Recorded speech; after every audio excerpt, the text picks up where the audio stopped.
안녕하세요. 뭐 이렇게 제가 만나뵙게 되니까 정말 오늘 영광입니다. 아니, 시장에서는 사실 뭐 KCGI의 강성부 대표 하면 너무나 유명한 분이시지만 그래도 오늘 첫 소개부터 시작해 볼까요?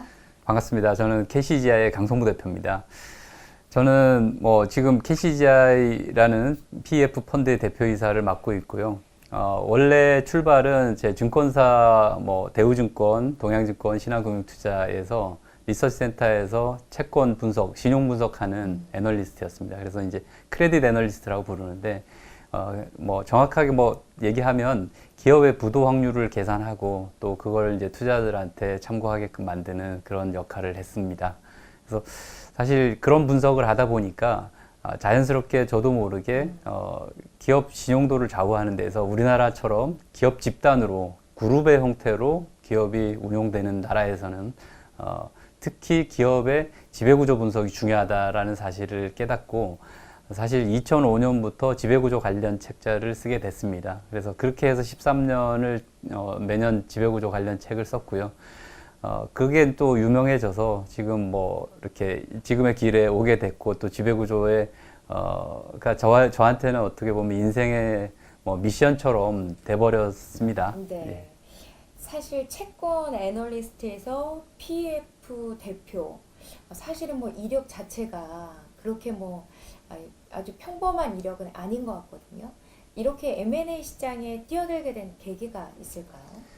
예, 제가 이제 지배구조 분석을 하다 보니까 자연스럽게 기업들의 어떤 지배구조 개편할 때 저도 모르게 뭐 여기저기 불려 다녔습니다. 그래서 그룹사들이 지배구조 개편할 때 뭐 좀 도와달라 하면 상담도 좀 해드리고요.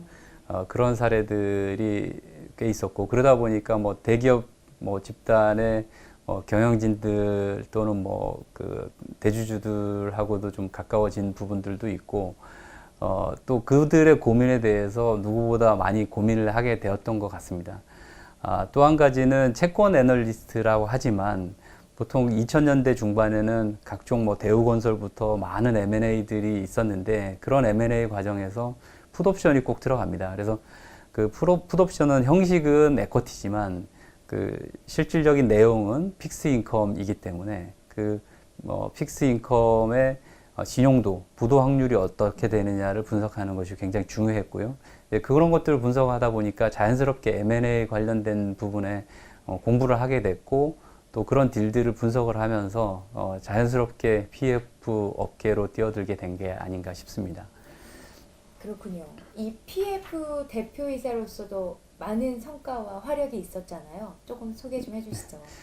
근데 뭐 성과라고 뭐 하기는 좀 그런데 어쨌든 뭐 LK 투자 파트너스 시절에 제가 했던 많은 딜들이 있었어요. 그래서 요진 건설 산업 투자했던 게 제 첫 딜이었고 또 그게 이제 굉장히 좋은 성과를 보였었습니다. 그래서 또 3년 만에 엑시트를 했었던 부분이 제일 기억에 남고 그 다음에 이제 현대시멘트를 바이아웃을 해서 현대시멘트의 뭐 우선 협상자가 돼서 인수를 한 이후에 결국은 한일시멘트 쪽에서 좋은 또 그 국내 시장 점유율 1등으로 올라서게 되는데 저희가 또 중간에서 많은 역할을 했었던 것 같고요.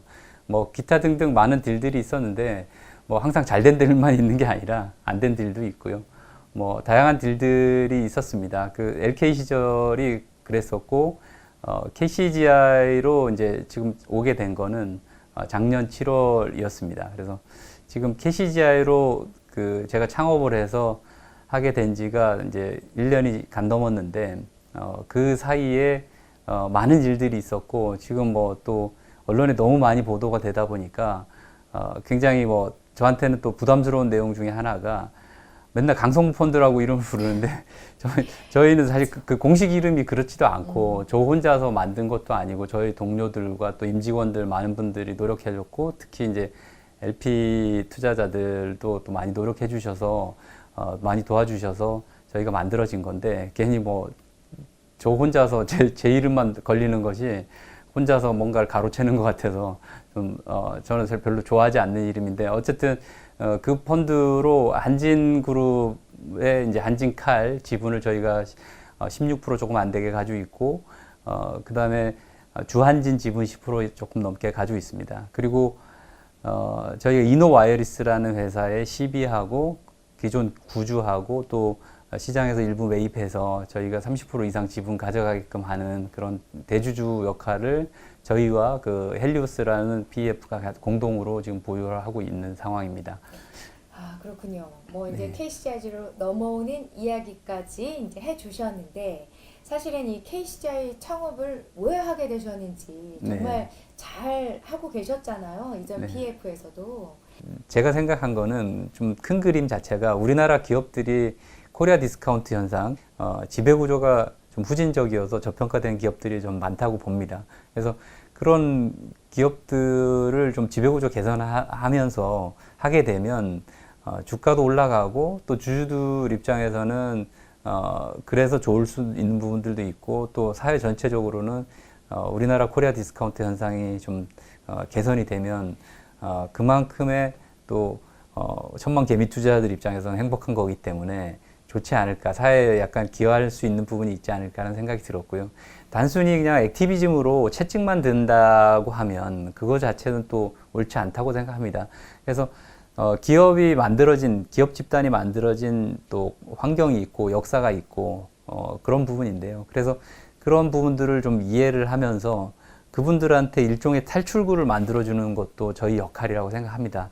그래서 우리가 이제 한국 전쟁 이후에 60년이 넘어가면서 이제 기업들도 2대에서 3대로 넘어가는 기업들이 굉장히 많아졌습니다. 그래서 그런 기업들에게 기업 승계를 좀 도와주고 어드바이저리를 해주고 또 컨설팅을 해줄 수 있고 또 저희가 솔루션을 만들어 줄 수 있으면 좋지 않겠냐라는 생각이 들었어요. 그래서 그런 부분들을 부문을 만들어서 저희가 석세스풀 석세션 그룹으로 또 그룹을 또 만들어서 저 이대식 대표님을 이번에 모셔서 그분들한테 일종의 탈출구를 만들어주고 싶었던 욕심 때문에 또 그런 부문도 만들고 있습니다. 그래서 그 성과로 저희가 이노와이어리스라는 회사를 투자를 했던 거고 또 그때 당시에 아드님이 회사를 안 물려받겠다고 한 회사거든요. 그래서 그런 회사의 경우에는 기존 주주가 엑시트를 하는데 그렇다고 해서 완전히 엑시트를 하고 나몰라라 할 수는 좀 없는 상황인 게 대부분 창업자들은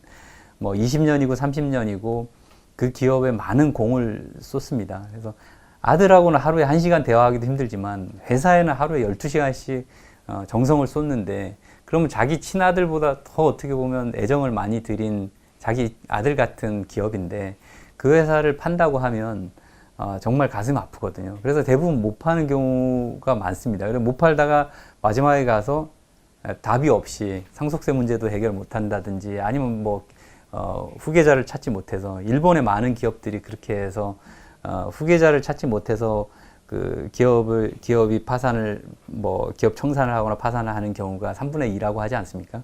그래서 그런 부분에 있어서 문제점은 똑같이 우리나라에서 재현이 될 것이기 때문에 이런 부분도 좀 해결을 해보자라는 취지로 그런 부분도 또 만들었고 그런 펀드도 지금 만들어져 있습니다. 그래서 뭐 한진 관련된 펀드만 전부일 거라고 생각하면 앞으로 또 저희가 펀드를 여러 개 만들어야 되는데 이런 부분에서 약간 오해가 있는 것 같습니다. 네, 예. 뭐 지금까지 사실은 언론 인터뷰는 전혀 하시지 않은 걸로 저희가 알고 있는데 이렇게 유튜브 방송을 하겠다라고 결심한 이유가 있을 것 같아요.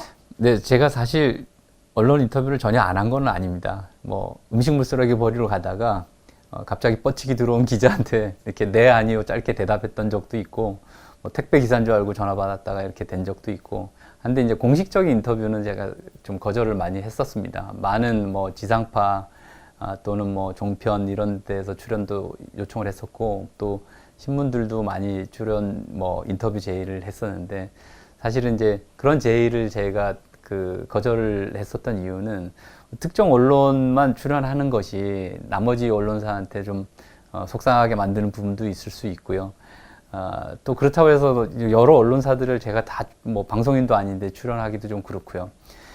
제가 투자라는 본업이 있기 때문에 이 투자라는 것이 시장 상황이 좀 변하면 또 저희 큰 전략은 안 변하더라도 뭐 전술적인 부분들은 항상 또 변해야 되는 부분들이 있을 수 있고, 또 저희 같이 이제 액티비즘 펀드를 지금 캠페인을 진행하고 있을 경우에는 기존 대주주 또 경영진들이 어떻게 나오느냐에 따라서 저희의 대응도 또 달라질 수도 있는 거거든요. 그래서 그런 부분들을 확정적으로 얘기를 해버리면 제가 선택할 수 있는 전략의 선택지가 줄어들거든요. 그런 부분들이 있고, 사실 무엇보다 제일 큰 부분은 또 뭐 공정공시라든지 아니면 뭐 각종 뭐 프론트 러닝 이슈, 뭐 시세 조정 뭐 관련된 다양한 법적인 또 이슈들, 컴플라이언스 이슈들, 뭐 저희는 잘 대응하려고 하지만 뭐 예기치 않게 그런 부분들에서 또 잘못된 부분들이 생길까 봐서 여느 펀드 매니저들처럼 되도록이면 언론 인터뷰나 이런 분들은 좀 자제를 해왔었던 겁니다. 근데 관심이 너무 뜨겁다 보니까 그런 부분들에 대해서 제가 너무 대응을 안 하는 부분도 좀 제 생각해보기에 좀 문제인 것 같았어요.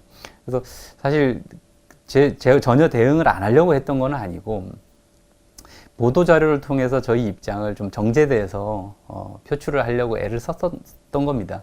근데 보도 자료라는 것이 보통 두세 페이지 해서 보냈는데, 그렇게 두세 페이지 자료를 내도 그래도 또 길다고 얘기하고요, 기자님들은.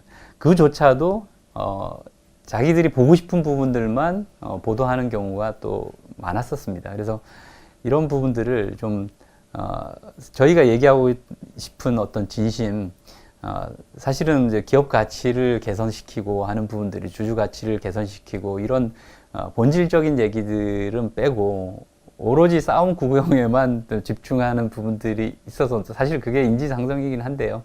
그래서 그런 부분들을 좀 항변하고 싶고, 또 너무 오해가 이제 심하게 가다 보니까 뭐 가짜 뉴스라든지 아니면 억측이라든지 또 저희 입장에서 억울한 부분들이 많이 생겨서 이제는 또 저대로 그냥 가만히 내버려 두면 안 되겠다는 생각이 들어서 유튜브를 하게 된 거고, 특히 이제 유튜브는 좀 길게 얘기할 수 있는 시간적인 부분들이 있고 또 요즘 대세라서 이렇게 하게 됐습니다.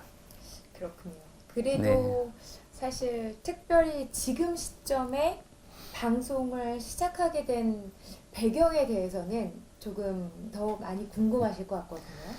네, 아까 말씀드렸다시피 이제 최근에 와서 저희 펀드에 대해서 원래부터 이제 오해가 있었는데 그냥 가만히 대응 안 하고 저희가 그냥 뭐 이런 이제 다양한 언론사들이 하도 많으니까, 많은 언론사들이 이런 얘기 저런 얘기 하는 걸 일일이 저희가 대응할 필요도 없어서, 또는 이제 시기를 놓쳐서 가만히 있으면 그게 기정사실화 되는 것 같아서 일일이 뭐 기자분들한테 전화를 해서 전화번호도 모르는데 고쳐달라고 얘기하기도 힘들고, 사실이 아니라 또 그걸 가지고 언론중재위원회 회부하기도 그렇고 한 부분들이 있었어요. 그래서 그런 부분들을 좀 개선하고 싶은, 좀 정정하고 싶은 부분들의 욕심이 하나 있었고, 또 한 가지는 저희가 1월 달에도 저희가 뭐 117페이지나 국민의 품으로 다시 돌아가는 한진이라는 저희 밸류 한진 사이트를 만들어서 자료도 올렸었고, 또 그 이후에도 다양한 저희의 주장들과 또 관련 자료들을 계속 올리고 있는데요.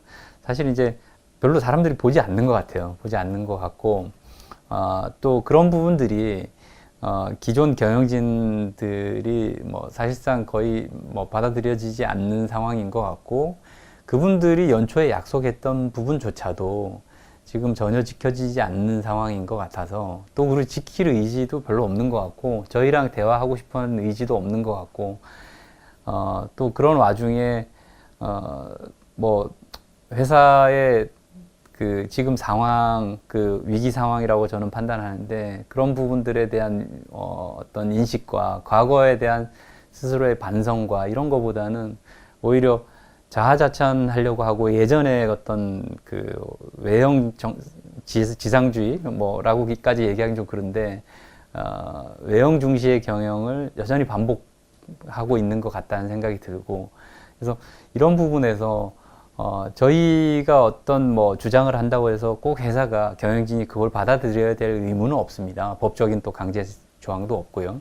근데 그렇지만 이런 부분들을 저희가 이제 일종의 캠페인이라고 생각하고 계속 그 설득을 해 나가야 되지 않겠냐. 나머지 주주들도 설득하고 기존 뭐 대주주들뿐만 아니라 나머지 주주, 직원들, 그다음에 사회 전체로 이런 부분들 설득이 좀 필요하다는 생각을 하게 되었습니다. 그래서 유튜브 방송을 진행을 하게 됐습니다.